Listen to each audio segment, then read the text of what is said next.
Hello and welcome. You're watching Beyond World is One. My name is Mohammed Saleh, and let's start this broadcast by taking a quick look at what is making headlines at this hour.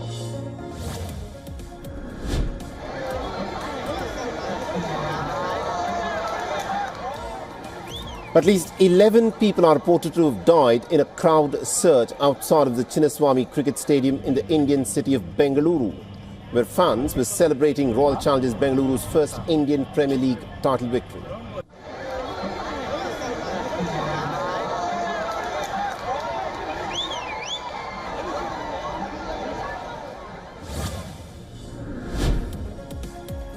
The Russian President Vladimir Putin delivers a furious rejection of all Ukrainian peace talks. He brands the recent cross-border attacks as an act of terror.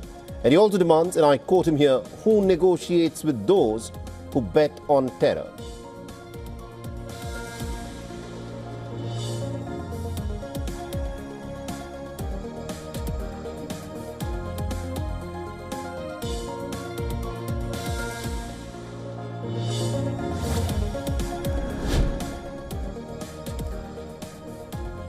The Ukrainian President Volodymyr Zelensky says that Ukraine and Russia are prepared to exchange the captured military personnel this weekend following an agreement between Moscow and Kiev that was brokered in Turkey.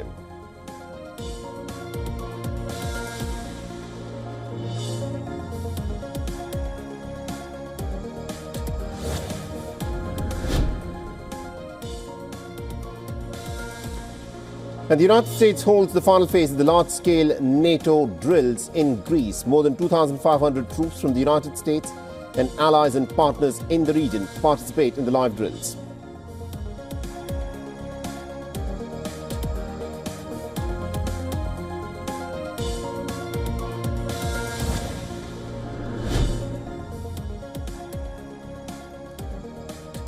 And Iran's Supreme Leader Ayatollah Ali Khamenei rejects the US nuclear proposal and vows to keep enriching uranium and calls the Americans rude and arrogant.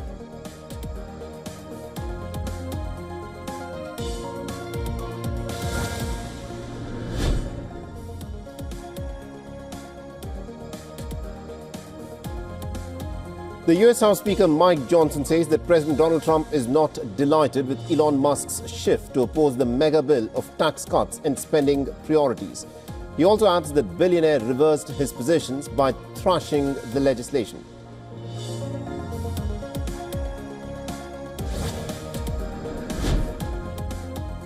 India cautions Australia over engagement with Pakistan as China may get access to its defense technologies. This is the Indian Defence Minister Rajnath Singh and his Australian counterpart Richard Marles held bilateral talks in Delhi.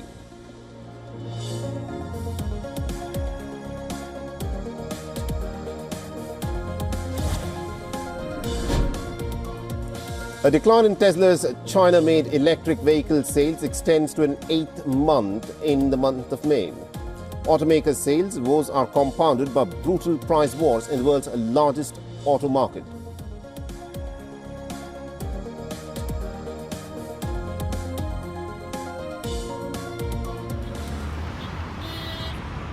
This avenue in Mexico City is among the ones still flooded.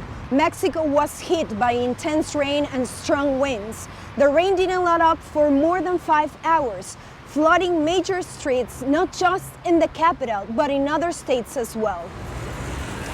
Emergency services were calling, rescuing drivers trapped by the rising water. Rainfall of this magnitude had not been recorded since 2017, according to Mexico's water management. They reported the deployment of 150 people and 50 vehicles like this one, which responded to 76 reports of damage.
telling residents of East Palestine, Ohio, they were safe following a 2023 train derailment. The Biden administration secretly knew they weren't.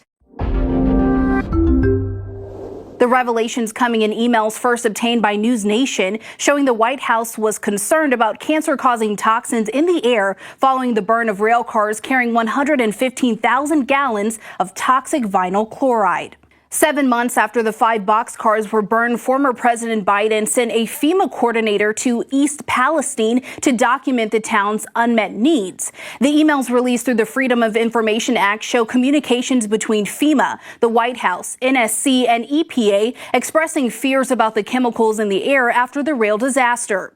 FEMA executive Jim McPherson wrote in March 2024, the occurrence of a cancer cluster in East Palestine is not zero. As you all are aware, the first 48 hours of the fire created a really toxic plume. The messages also note the need for a tripwire to identify cancer clusters. Leslie Pacey, who works with the Government Accountability Project, which sued FEMA to get the emails, tells News Nation the memos reveals what the administration wouldn't say publicly. FEMA knew healthcare was the #1 issue. They called this plume a really toxic plume.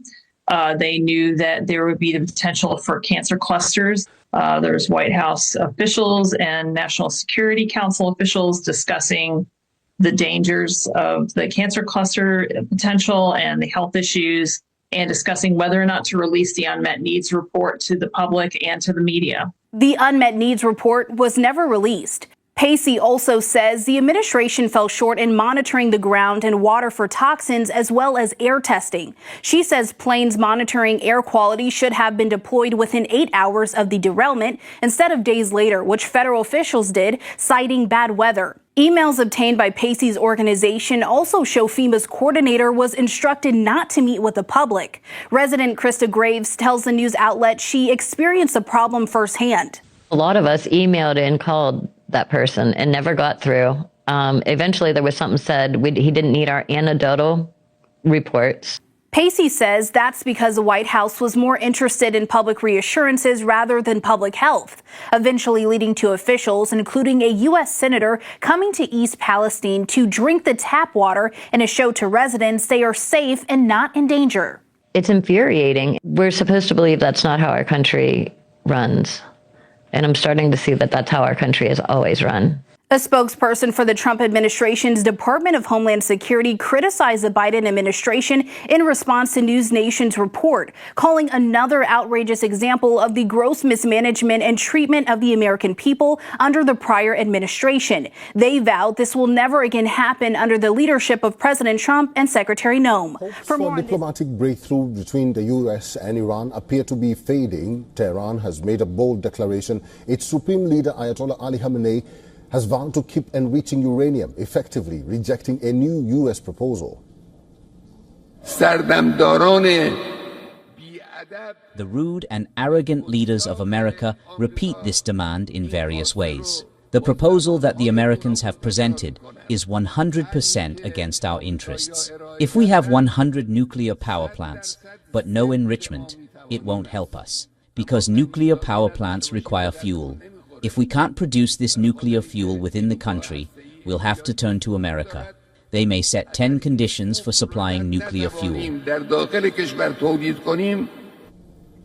Reports say the Trump administration over the weekend proposed the outline of a deal that would seem to allow Iran to continue enriching uranium, which had been a sticking point in talks, but only temporarily. With talks at an impasse, the proposal was seen as a potential concession that could open a path to compromise. However, Iran has questioned the U.S. for interfering in its matters. The first thing we say to the Americans and other parties about the nuclear issue is, what does it have to do with you? Why are you interfering in whether Iran should have enrichment or not? You cannot have a say.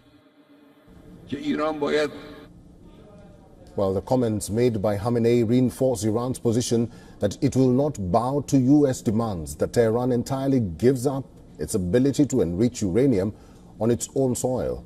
Iran's supreme leader, who has the last word on all key state matters, did not give any details about what was in the Trump administration proposal While he was heavily critical of the US, Khamenei did not spurn the negotiating process itself or the ultimate goal of brokering a deal.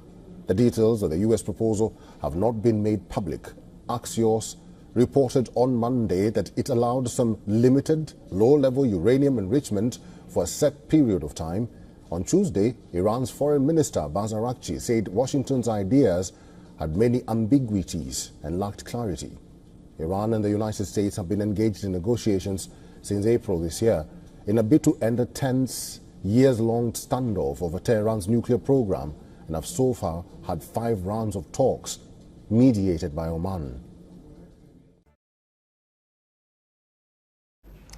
Donald Trump built his brand as the ultimate deal maker. He's known for his hardball tactics, big bluffs, walkouts, and in the end, forcing a deal on his terms. That is Trump's formula, or what he sold to the world. And this template has also defined the Trump presidency. It makes a lot of headlines, but it doesn't always work. The latest example is Iran. The US and Iran are trying to renegotiate the nuclear deal, but today Iran's supreme leader has rejected Trump's proposal. That's Ayatollah Ali Khamenei. He has called the US proposal nonsense. The first thing we say to the American and other parties is, what business do you have in this? Why do you interfere in whether Iran should have enrichment or not? What's it to you? The rude and arrogant leaders of America repeat this demand in various ways. The proposal that the Americans have presented is 100% against our interests.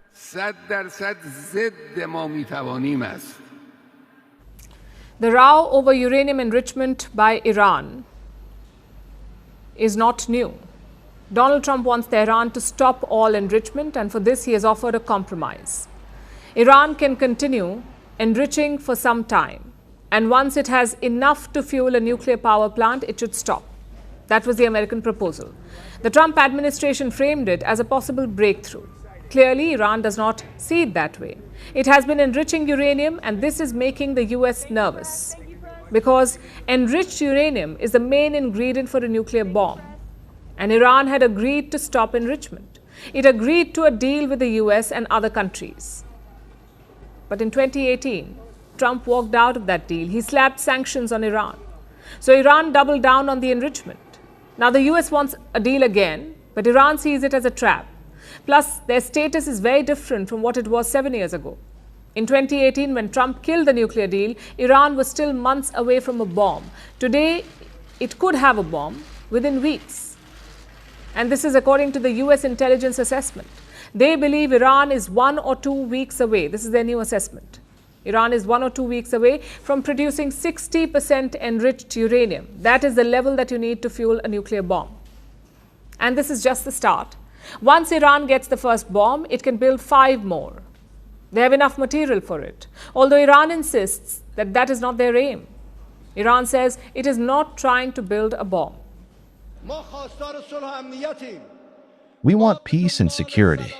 We are not looking for nuclear weapons. Those who claim that we are looking for nuclear weapons and mass destruction is you that is scaring Muslims with atomic weapons and mass destruction in the region.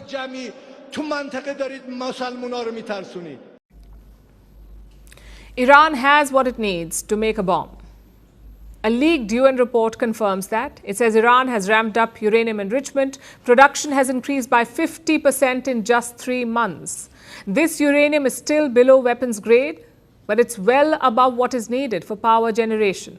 And that is a clear red flag, because it brings Iran dangerously close to nuclear weapons capability. Remember, Trump's original strategy was to walk away, to kill the original deal and slap sanctions on Tehran. He called it the strategy of maximum pressure, to force Iran to buckle, come back to the talking table and accept America's terms. But that did not happen. Yes, the sanctions did cripple Iran's economy, but the regime remained stable.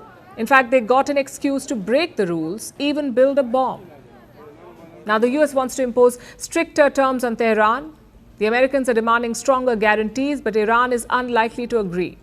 It wants an ironclad deal, a guarantee that neither Trump nor any future US president can break the deal. That's what Iran is asking for. And this is where Trump's deal-making hits a wall. Because you see, this is not a hotel contract. This is a nuclear agreement.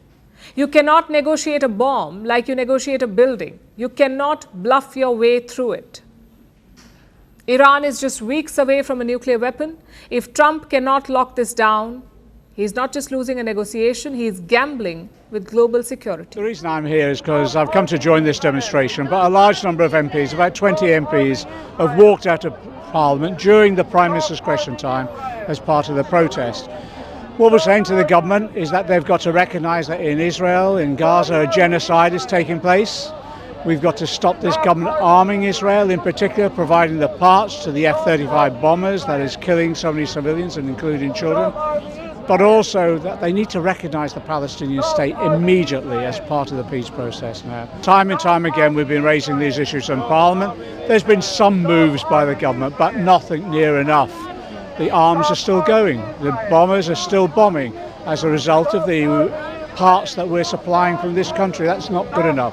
And the government still will not recognise that this is a genocide. So we're saying now we need to take firmer action, both in terms of the process that we do, but also in Parliament as well. And that's what this is part of. People are not going away. They're still campaigning. They're still demonstrating. They're still putting pressure on their MPs. I think that's what's shifting government policy. When MPs are going back to their constituencies, to their communities, their mating constituents are raising this issue continuously and demanding that they take action and demanding that the government takes action. That pressure is building and I think it's overwhelming now. I'm here because we need to stop arms sales to Israel. We need to end complicity in war crimes, we need to end complicity in genocide, and we need to assert international law. How many more Gazan children need to die before the government does the right thing and treats Israel like it's treated Russia? The government brought in widespread sanctions on Russia and Putin following their unlawful invasion of Ukraine. Why can't they do the same in relation to Israel? They know what to do, they should do it. And that's one of the reasons that I've brought a bill to Parliament to ban arms sales to Israel and also to bring wider sanctions on Israel. We're talking about an end to all arms sales, direct and indirect. We're talking about banning trade with settlement goods. We're talking about taking real sanctions against Israel in order to pressure the Israeli government to stop the war crimes and stop the genocide. Asking and condemning is not enough. No one believes that will shift the Israeli government. They need to be forced to end the war crimes because otherwise international law is completely torn up. So I think more and more MPs want to see this kind of action because they know in their hearts it's morally wrong and they're deeply unhappy that the government isn't doing what's right. And it's so infuriating to see a government foreign secretary stand up and be very clear about Russia's war crimes, and then in the statement that follows it merely minutes later can't bring themselves to say these are war crimes, this is genocide and we're going to do something about it. And words aren't enough. People out there believe it's double standards, and the reason they believe it's double standards is because it is double standards. We need to end the double standards, end the hypocrisy and bring sanctions on Israel. It's much to my shame that I'm out here today. I should be inside being part of a government that will stop a genocide, stop ethnic cleansing, stop the murder. But it's not doing that. It has harsh words for Israel, but it doesn't actually do what it needs to do, which should be an arms embargo, a complete arms embargo, and it should be economic sanctions. And they should uphold international law. You can't pick and choose human rights and who has human rights. That's the whole point of them. It's human rights. Gazans are human beings, and when you degrade one set of humanity, you degrade all of humanity. And the moment we forget that, it's a dark day for all of us. There are many millions of people around the world, billions, who are looking at what's happening in Gaza and thinking, where will that fall next? Where will that happen next? I'm ashamed. And Keir Starmer should know better. Despite popular opinion, MPs are human beings, and we have feelings and we have passion and compassion. And I think lots of them in there show that. I think some are scared. I think some are very new and don't want to be seen to be rocking the boat. But if you're not going to rock the boat on this, when will you rock the boat? I've got a 7-year-old daughter, and when she's older, her and her generation will, I hope, be asking me, what did you do, Dad? What did you say? But I think everyone has to ask themselves the question, what did you do? What did you say when this took place? Britain does make a difference. It can make a difference. You can lead by example and others will follow. And you can look at what's happening in Spain. The Spanish government, the Sanchez government, we should be doing at least that. Enough talk, do something, do something. A war of words has escalated between the United States and China over the commemoration of the 1989 Tiananmen Square crackdown, an event that continues to stir global emotions even decades on. China today reacted sharply to comments made by U.S. Secretary of State Marco Rubio, who paid tribute to the victims of the crackdown and criticized Beijing's efforts to censor history.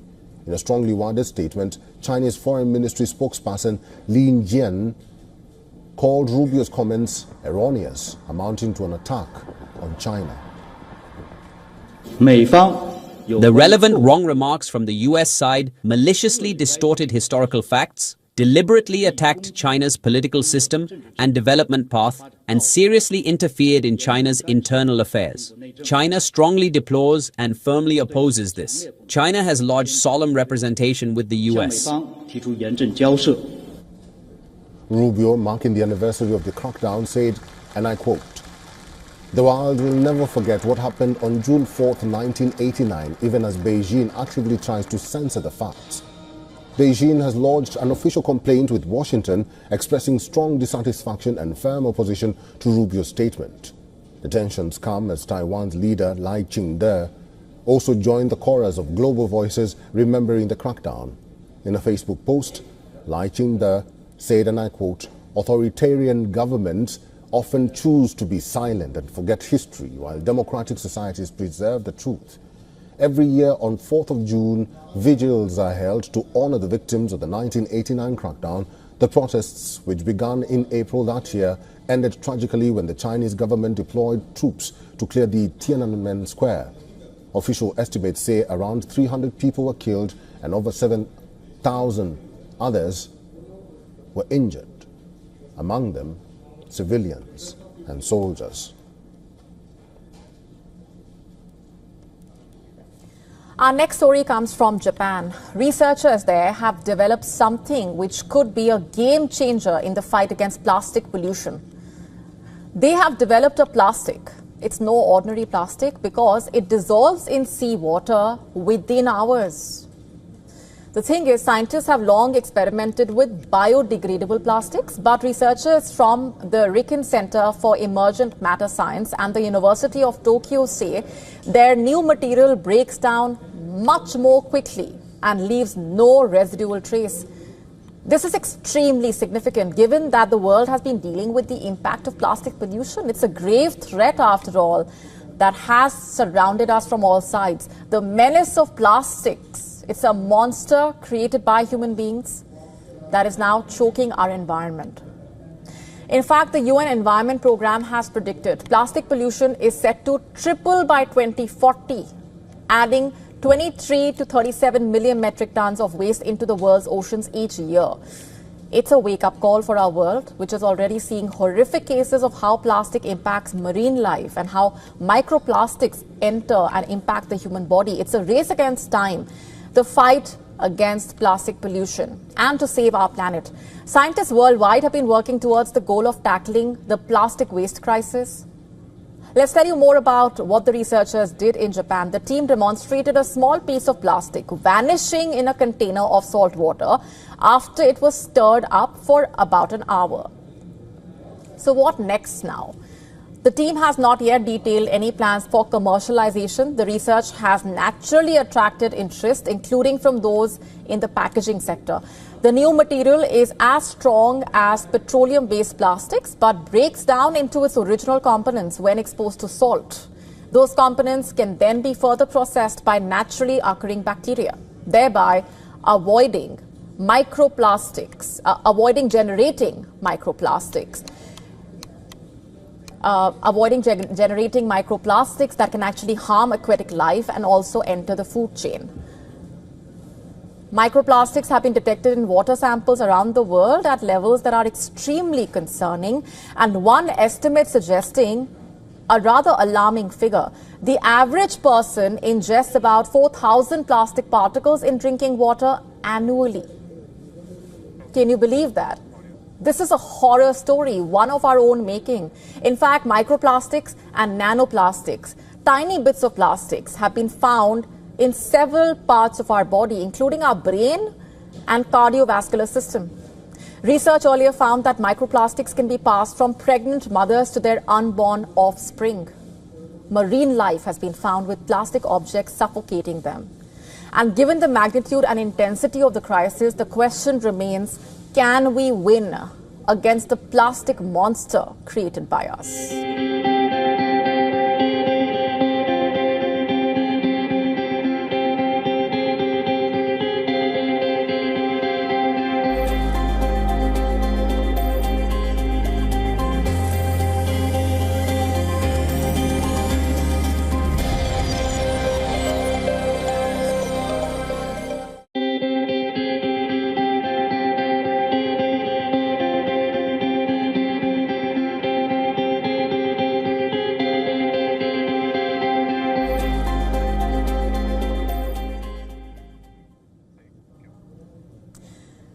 A fungus meant to kill crops is dominating global headlines.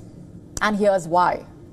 In the United States, 2 Chinese nationals are now facing serious federal charges. And what are they accused of? And how and why is a crop-destroying fungus at the heart of all of this? Let's break it all down for you. FBI Director Kash Patel, in a social media post, has said 2 Chinese nationals, 33-year-old Yunqing Jian and 34-year-old Zunyong Liu, have been charged with conspiracy, smuggling goods into the United States, false statements, and visa fraud. Now, this is about a dangerous fungus called Fusarium graminearum. That's the name of that fungus. In fact, why should this even be a case of such concern? This fungus infects crops like wheat, rice, corn, barley. It causes a disease called Fusarium head blight. In simple terms, it attacks the grain, turning kernels into withered, toxic husks. And that's not all. The fungus produces chemicals that are harmful to humans and animals. It can make people sick. According to the FBI, it causes vomiting, liver damage, reproductive defects in humans and livestock. And how exactly did these 2 individuals come into the picture? What is known so far?